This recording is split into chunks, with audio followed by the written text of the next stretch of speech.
time for us to get to our draft for today. The biggest legacy boost from a Super Bowl win. Who would get it? That's our draft. Chris, you get the first pick if you get the trivia question right. The Buccaneers haven't won a home playoff game since the 2002 divisional round. Who did they beat in that game? I mean, really? The year before I got there, you guys don't think I'm going to know that. You know how many cut-ups I watched from that game to learn the offense? The San Francisco 49ers and Jeff Garcia came to town. The Buccaneers handled them. Then they went on to Philadelphia. My man Rondé Barber got that pick six at the end to close that out to go to the Super Bowl. You can't mess with me in that stuff. Come on, Pete.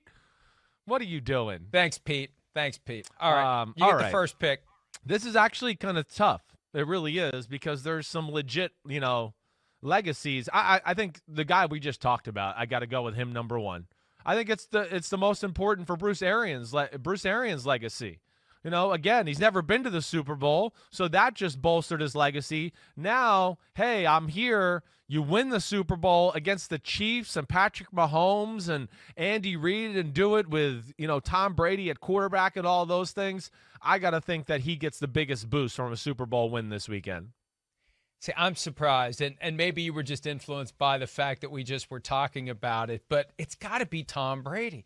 What have you been saying ever since he got to 6? He wants to get to 7. Sure. Why? Because 7 is one more than Michael Jordan. And you've predicted if he gets to 7, he walks away. I frankly doesn't seem like that's happening. Away. No. He's not walking. I think he's going to play until he's 50 at this point, the way he's going. And so he's going to stretch that rubber band as far as he can. But number 7 for him, that to me would be the biggest boost, because now you're already starting to hear people raise the question of whether he's the greatest athlete of all time, which I am not ready to sign on for. But you get to 7 championships and you get to a Super Bowl with a second team at age 43. You start taking a look at it and you say, he's the best something. I don't know that it's athlete. Is it best competitor? Is it best? Sure. I don't know. Yeah. But he's the best at something if he gets to number 7. Yeah, he's amazing. I mean, there's no doubt about it. Best athlete ever? Absolutely not. That is ludicrous. I mean, ludicrous. Insane. But just the fact that people are starting to say it tells you the stratosphere he's approaching. I get it, but it's, again, the stratosphere we're talking about with this guy is so much team-related, I just can't take it anymore. To the point where I feel like I have to root for the Chiefs because I'm just sick of the nonsense talk all the time. No, I mean, you have to root for the Chiefs because your son won't let you root. Well, for I'm just like, it's Chiefs. just everything. If the defense makes a play now and I turn the TV on and people are like, it was Brady. He willed them from the bench. That's why the guy made the sack. He was willed. Brady was thinking sack the guy, and then the guy sacked him. And I'm so sick of hearing it. I just can't take it. I've watched all of the playoff games. I don't recall anyone actually saying that. No, I'm talking about just talking heads during the Afterward. week on the show. He willed the defense to make the stop inside the 10-yard line. Like, get the hell out of here with that crap. Get the hell out of here. He's awesome. He's the most accomplished ever. He's not even the most talented quarterback ever, let alone the greatest athlete ever. That's insane. Okay, move on. And I disagree with your pick. 2. His legacy's already the best legacy in the history of football. You can't improve it. So horrible pick by you. 7. Here we It's go. better with 7. I'm going to Patrick Mahomes as my next one, though. I am. Because when you become a quarterback that wins 2 Super Bowls, it does knock you into another stratosphere. And I think with a legacy to add to where, okay, it's, 2 Super Bowls in a row. The season before that was an AFC championship game where his team, they had Brady and the Patriots on the ropes. And, of course, if D Ford just doesn't line up off sides, they're going to win the game.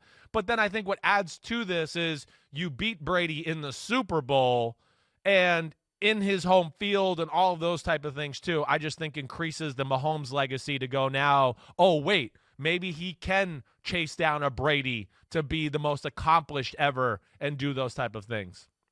This is a 2-game swing. Yeah. It's either going to be 7-1 or 6-2. He's going to be 6 back or 4 back based upon this game. I got to go with Andy Reid for my next one. Right. I mean, last year was the arrival of a guy who's been in coaching for 20 years, and he finally got his due. You get to number 2, it's a different vibe. and you got number 3 coming potentially, and maybe number 4, and maybe number 5, and then all of a sudden maybe you're up there with Bill Belichick. So I think that it's not just because of what it means to have 2, it's the next step toward 3, 4, and 5. That's why it's so big for Andy Reid. Yeah, I'm with you. I was torn between him and Mahomes, but again, like the list is short, right? For 2-time Super Bowl head coaching champions. I mean, that's a pretty primed list right there. And then, of course, the 3rd appearance altogether, all that. I'm with you. I can get behind that. This one's where I'm a little, in between here. I don't know where to go. It's harder now. Right. It is harder now, doesn't it? Well, because I think of like Tyreek Hill. He had 100 yards last year receiving, with the way they play. You think he could do that in this game and, now add to his overall Super Bowl stats and lure and everything like that. I think I'm going to go with Steve Spagnuolo, though. I think I am going to do that. I think there's something to be gained here. I know he's made a comment here in the last day or two about he'd like a chance to be a head coach once again. That didn't go great for him the first time around. But whoa.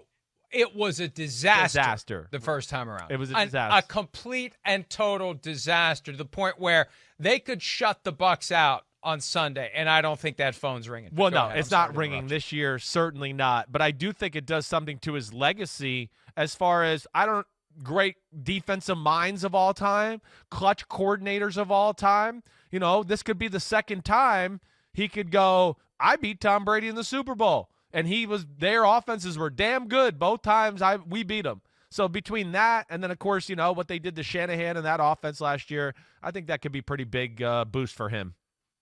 I'm looking for a guy on both rosters, and I'm scanning them with part of my brain while I say this. A guy whose Hall of Fame case benefits the most from a Super Bowl win. Because we know that a Super Bowl win is going to matter.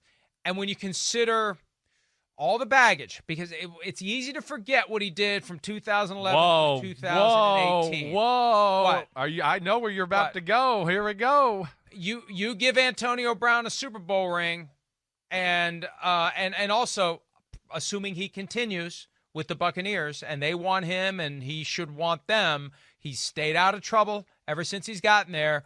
Having that Super Bowl ring gives him a different vibe when it's time to start picking out the Hall of Fame receivers of the past 20 years. So I think it helps him more than it helps any of the other players from the standpoint of what that ring means to the possibility of getting a bronze bust. That'd be interesting to know if it does give him a boost that way. I mean, you're right. I mean, really, he's a Hall of Fame player. We know that. But is it been skewed by all the off-the-field stuff or ever? Shouldn't be. I know.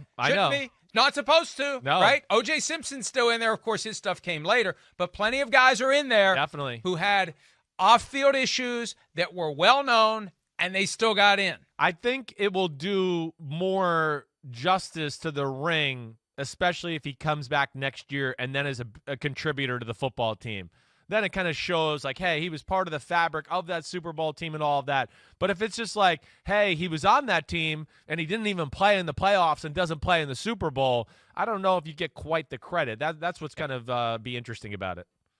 He's got to play in the game. Yeah. I agree with you. Yeah. But look at what's going to happen next year. Chris Godwin's going to leave as a free agent. Right. They're not going to be able to keep him. They're not going to be able to justify it. So it's going to be Evans and Brown as the starters next year with Scotty Miller, with Tyler Johnson. Yeah, they're still going to be great. And they're going to be great. And Brown's going to get wire to wire all season long, assuming that the Buccaneers keep him and he wants to stay. But I think that's exactly what is going to happen. All right, that was a fun draft. The first 2 rounds were very easy, and then all of a sudden it was like, oh crap, what are we going to do in round 3? But I like our picks from both sides.